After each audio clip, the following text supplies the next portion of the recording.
alam ko mga sa'yo, yung mga Elias. Ha? Sa Manila, ako ay nananabik. Mabaliw-baliw ako sa kanyang mamahaling. Okay lang di. Marites! Marites! Marites! Maisam!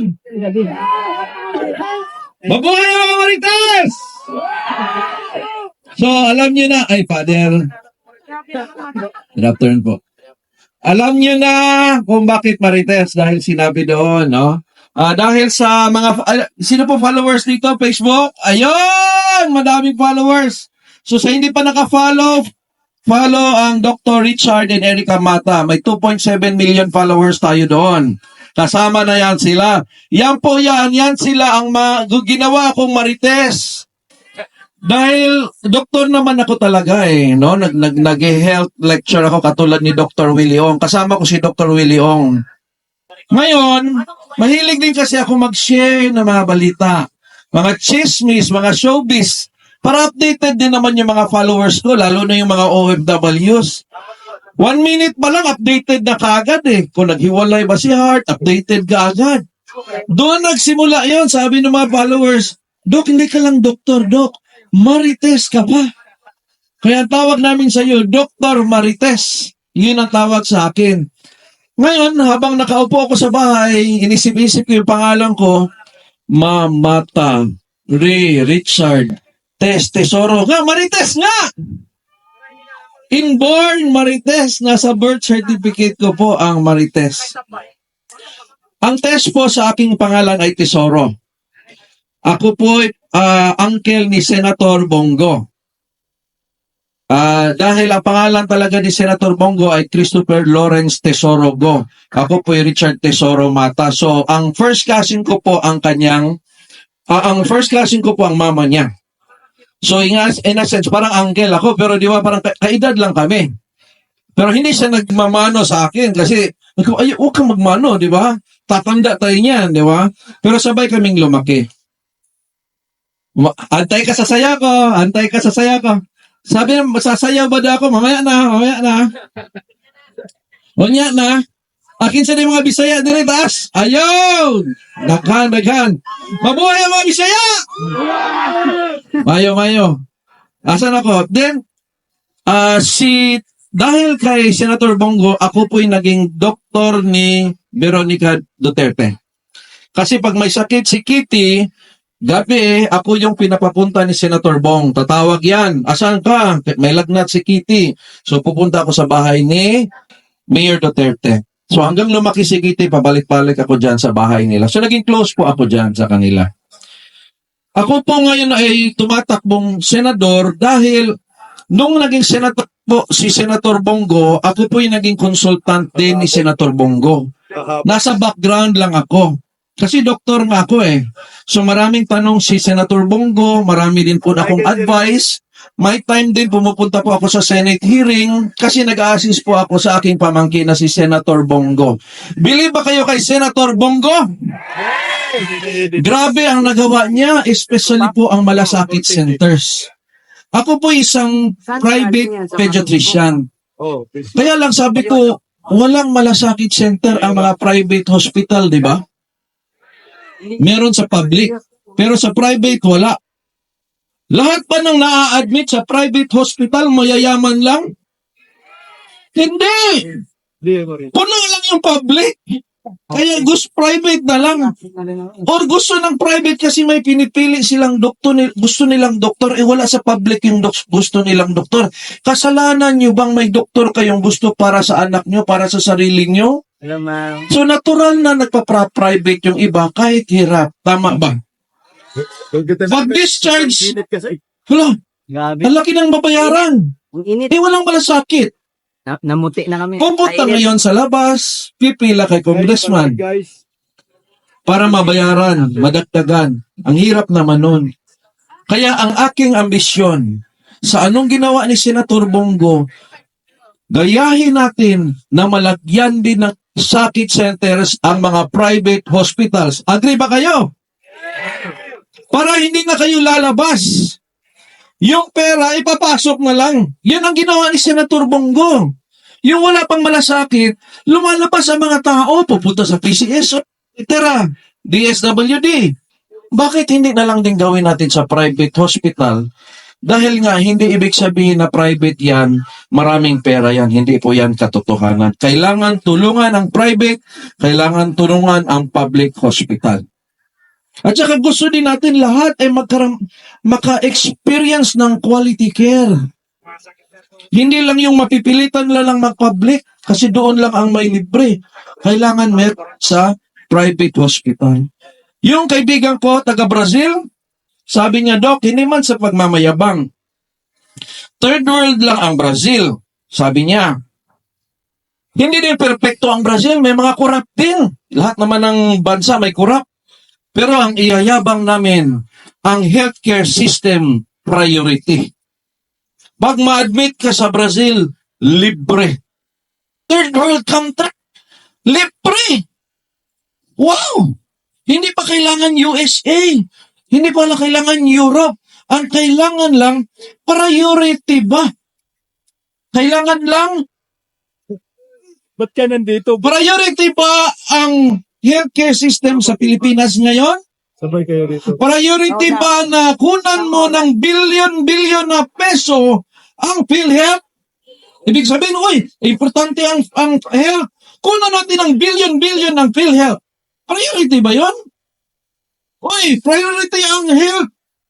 Zero natin ang fund sa health. Kasi priority yan. Paano naging priority kung hindi mo pupunduhan? Doon ka saan ng pera para mangyari yung sinasabi mo? Madaming pera na nasa ayuda lang.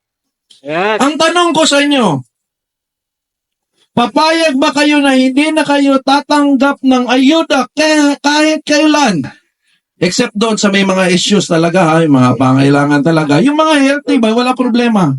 Payag ba kayong hindi tatanggap ng ayuda, pero kung ma-admit kayo sa private o public hospital, libre? Yes. Payag! Ayag. O ibig sabihin yung mga 5,000, huwag na nating opinion. Gagawa tayo ng batas na ipagbabawal na nabigyan ng mga pera ang wala namang sakit. Dahil hindi na yan magtatrabaho. Maging mahirap ng ating bansa kung hindi na tayo magtatrabaho. Kailangan yung pondo na yan ilagay doon para sa may sakit kasi ang may sakit ang hindi nagtatrabaho. Correct? Para sabihin mo, Dok, kulang ang 5,000 para sa excess payment. Hindi naman natanggap yung 10. Di 5,000 times 10 may 50,000 na. Ibig ko sabihin, nagagawan po yan ng opsyon. Kailangan lang ipasok natin ang buong Duterte. Tama ba? Tama! Kasi pag napasok natin ang buong Duterte, magagawa natin itong mga ambisyon na ito upang maging priority na rin ang ating healthcare kagaya sa ibang bansa. Sa Japan, pumunta ako ng Japan, sabi nila, pag 16 years old and below, libre, kung ma-admit, libre ang check-up. Pumunta ako sa emergency room ng Japan. Sabi ko, asaan yung mga pasyente? Bakit bakante ang emergency room ninyo? Sabi nila, iba't ibang lugar dito, may mga super health centers na tulad ng ginawa ni Senator Bongo. Doon nagpapacheck up ang mga tao. Primary care pa lang. Libre fasting blood sugar. Libre ang laboratories. Libre check up. Libre gamot. Di wala nang mapupunta dito kasi hindi pa malala ang sakit, gumaling na. Anong nangyari sa Pilipinas? Ay, mahal ang laboratory, mahal ang check up. Tapos, hindi na makaihi. Pagpa-check up, wala na, dialysis ka na. Dok Marites Mata yan. Ganun ang nangyayari sa Pilipinas. Nagpipigil ng check-up, lumalala ang mga sakit. Kailangan gayahin natin. Sa Japan, 16 years old above, 30-70%. Pwede natin gayahin din yon. Ano yung sabihin? Pag na-admit ka, 70% ang ibibigay sa iyo ng gobyerno. So kung ang bill mo ay 100,000, 70,000 gobyerno magbabayad. Ikaw bahala sa 30,000. Ngayon, ang sabi naman doon, kung wala kang budget sa 30%, mag-request ka ng installment. Wow! Ang sarap naman ng Japan. Sasabihin pa ng Japan doon sa mag-discharge, Ma'am, meron kayong 30% na babayaran. Sorry talaga, ma'am, ha? Kasi nagsorry pa daw. Nagsorry pa yung hospital kasi meron pa daw babayaran. Pero kung hindi mo kaya, ma'am, mag-installment ka lang po. Ang sarap naman. Kasi priority ang healthcare system sa Japan. So, pwede din natin yung gayahin. Kailangan lang priority. Kasi po, ang tao, kahit tayo ay simpleng tao, no? Kung tayo ay magkasakit at alam natin may libre at secured tayo at pwede tayong pumili ng quality like private hospital, kahit mahirap ka lang, feeling mo mayaman ka. Tama ba? Kung ang health ay andyan secured ka na din. Hindi aasenso ang bansa kung ang health ay problema. Kailangan i-priority ang health, ayusin ang paggamit ng pondo, and of course, hindi dapat kurakutin, aasenso ang health, aasenso ang Pilipinas. Tama ba? Ako po ay isang pediatrician, focus din ako sa mga bata. Marami akong pasyenteng may autism. Ako pa ang nagre-reveal na sabi ko parang may autism, ma'am. So, i-refer ko sa doktor na specialista. 2 years bago naka-check up. Ganun katagal, 2 years? Yung mother, 2 years, hindi niya alam kung may autism ba, ADHD ba? Tapos, siyempre, pag-check up, walang libre. Ngayon, may therapy pa. Yung therapy, ilang taon yan? Walang tulong ang gobyerno ngayon sa mga ganyan. Gusto natin ng tulong ang mga kids na may special needs, autism, ADHD, Down syndrome, at iba pa. Agree ba kayo dyan? Ako din po ay isang vlogger. Sino bang vlogger dito? Taas kamay. O, sino lang ang mga netizen dito? Taas ang kamay. Lahat tayo netizen. Lahat tayo may Facebook. Gusto ko proteksyonan ang ating freedom of speech. Correct ba? Ako'y pinatawag din sa TRICOM. Pinatawag. Kasi daw baka daw meron daw akong fake news. Sabi ko, paano umabot ng 2.7 million ang followers ko kung fake news ang sinasabi ko? Tatlong fake news lang na sasabihin ko, aalis yan silang lahat. Siyempre, dapat quality yung news na binibigay ko. Ba't kayo mag-accuse na may fake news kami? Ang truth talaga dyan, hindi yun na may fake news kami. Dahil Duterte kami. At hindi kami nagsasabi ng fake. Nagsasabi kami ng katotohanan. Hindi sila takot actually sa fake. Takot sila sa katotohanan. Yung palabas na sinabing, you can't handle the truth. Hindi nila kaya ang katotohanan.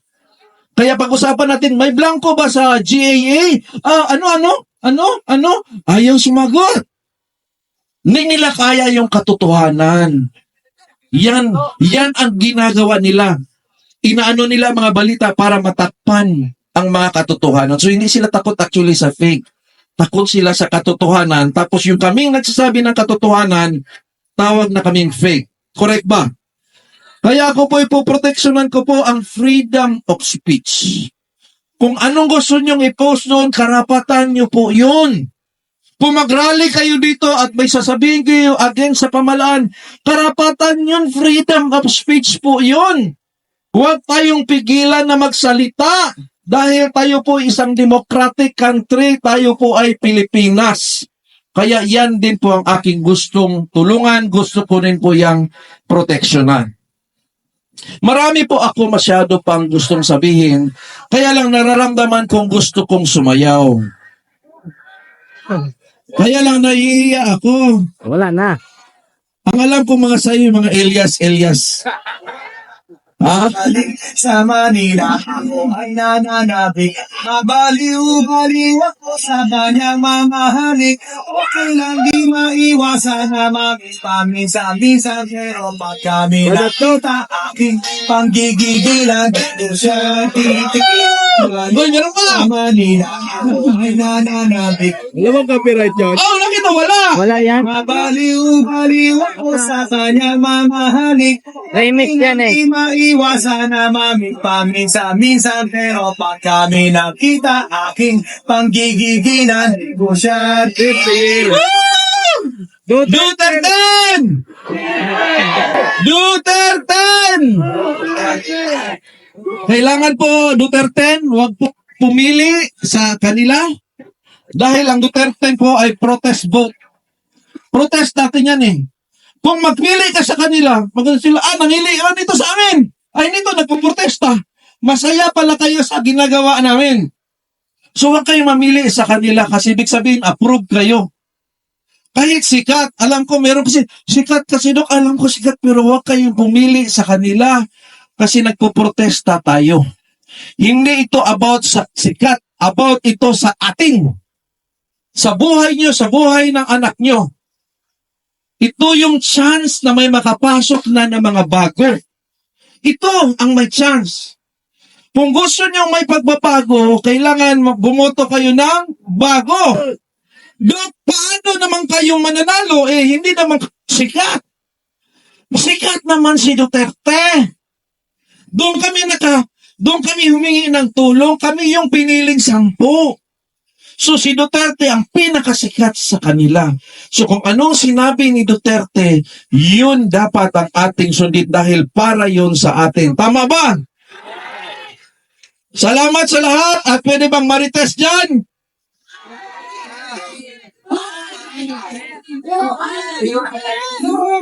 Salamat kayo, mga Bisaya, mga Isol. Dagang salamat sa tanan. Maraming salamat po. Thank you, Father. Muli palakpakan po natin ang ating Marites sa Senado, number 42, Doc Marites Mata! Palakpakan po natin!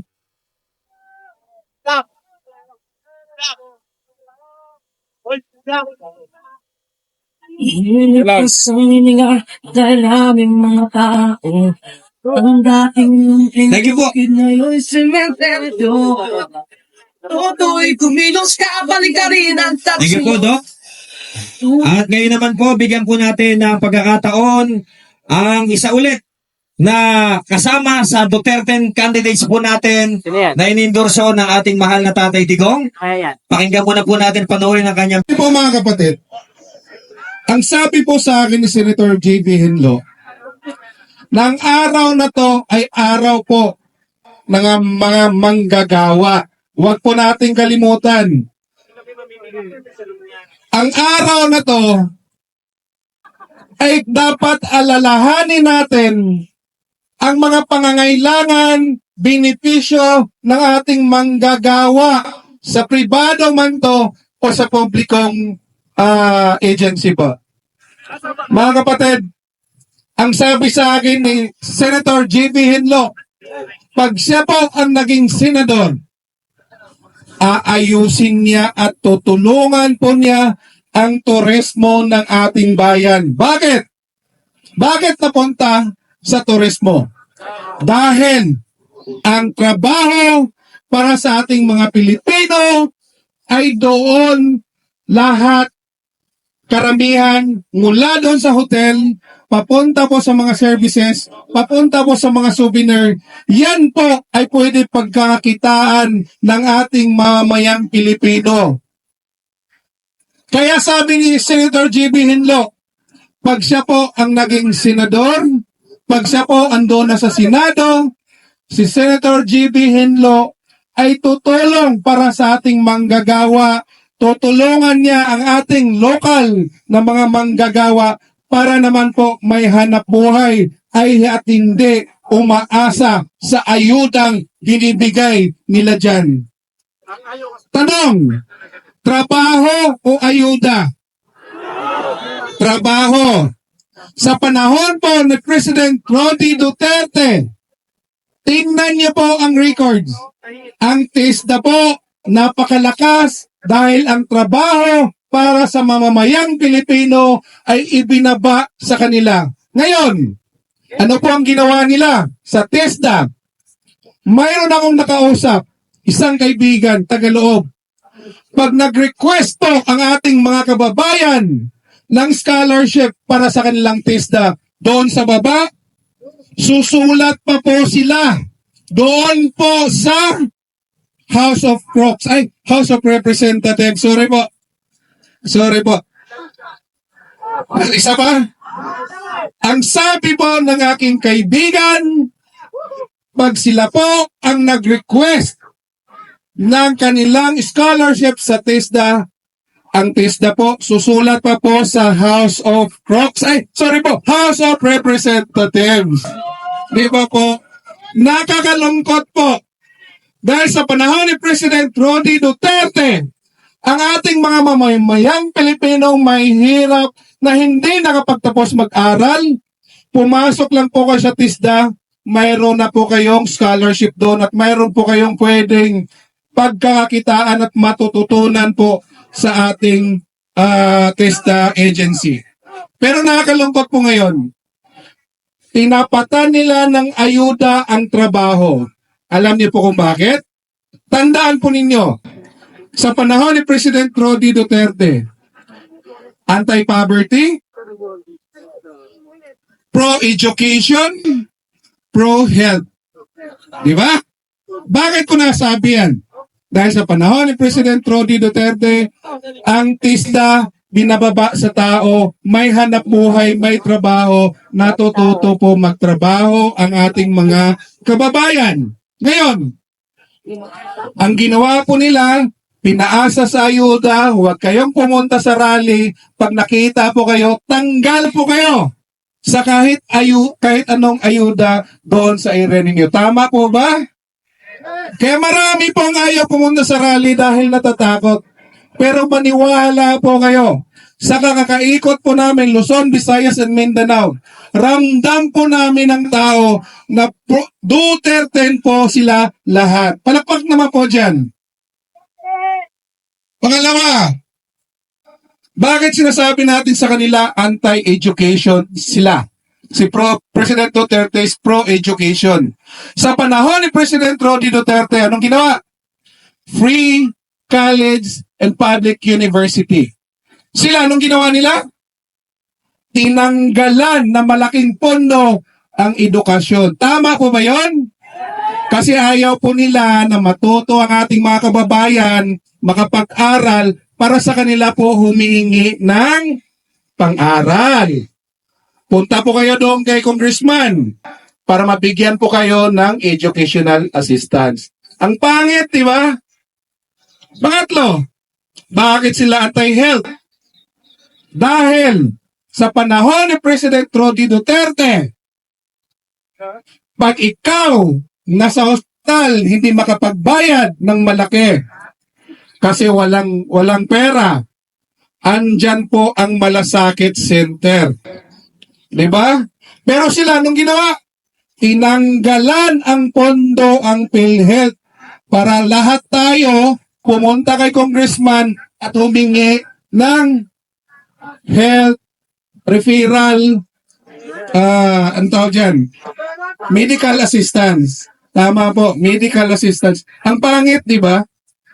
Sila, yan ang mga signs ng isang trapo, walang kwenta ang mga leaders nang gusto nila, doon tayo humingi sa kanila para habang buhay, sila po ang maninindigan at sila po ang palagi andyan sa kanilang position. Kaya sabi ni Senator J.V. Henlo, ang sabi niya, pag ako naging senador, aalagaan ko ang turismo ng ating bayan para po ang ating mga manggagawang Pilipino magkaroon ng hanap buhay sa turismo dahil marami po ang cycle ng ating turismo. For example, hotel. Diyon, may mga manggagawang Pilipino doon. Pag ang ating mga turista naman sa ibang bansa pumunta rito, mag-island hopping na naman sila, ibang kita naman yun ang ating mga manggagawa.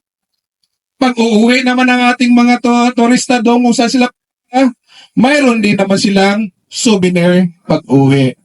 Kaya palakpakan po natin si Senator J.B. Henlo sa kanyang mga plano.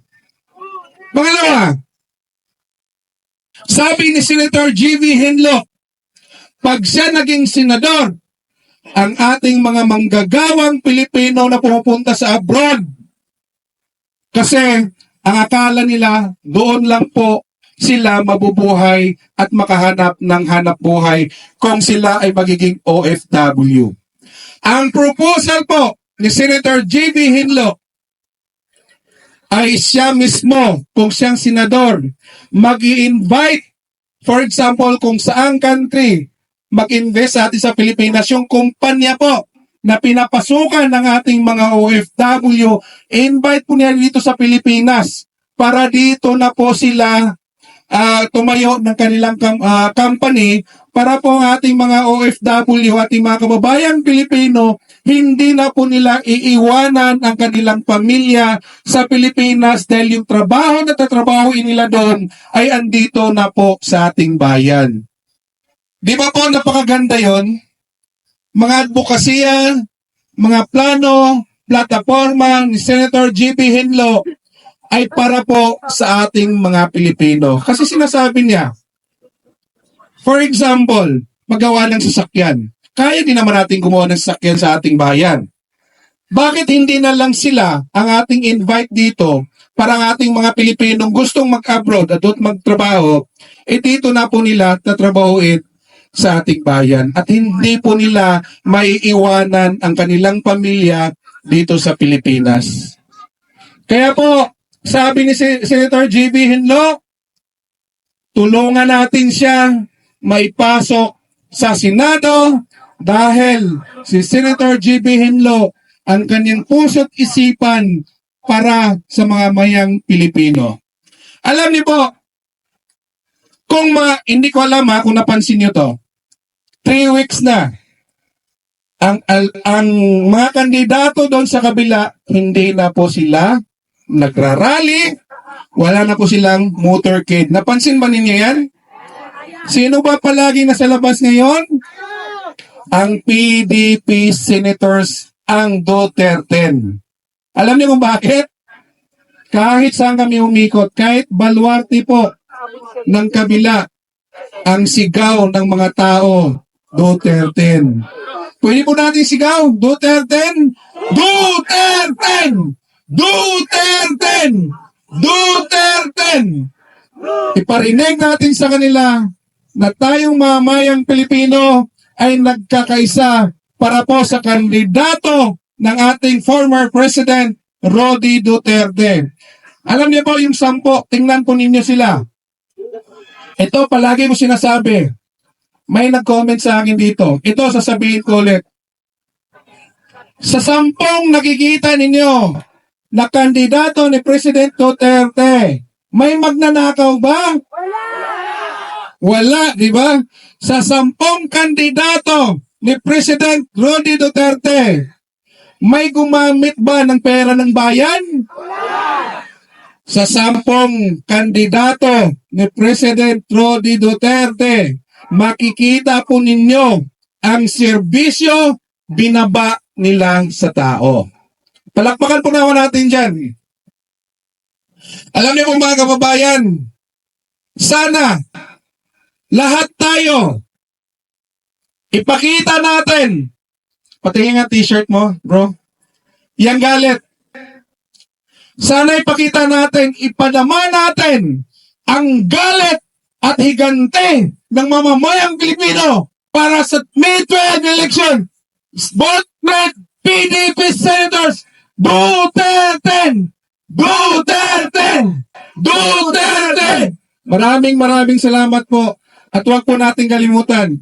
Number 13, Attorney J.B. Hinlo. Ilang bayang minamahal, lagi kang ipagdarasal, na muli kita. Okay. Palapakan po ulit natin ang isa nating Duterte candidate. Number 13, Attorney J.B. Hinlo. At meron pa ho tayong mga hinihintay, no, na mga video greetings. Pero sa ngayon, mga kasama, gusto ko pong bigyan ng daan at bigyan natin ng pagkakataon ang isa po sa mga biktima ng rehimeng Marcos Jr. ngayon. Ito po, ginurgur itong tao na to pero lumaban, nag-file ng kaso. But unfortunately, kahapon meron po silang hearing dapat pero hindi umattend. Nandiyan na po ba? Nandiyan na po ba ang ating panauhin ngayon upang magbigay ng kanyang kwento sa nangyari kahapon doon sa hearing?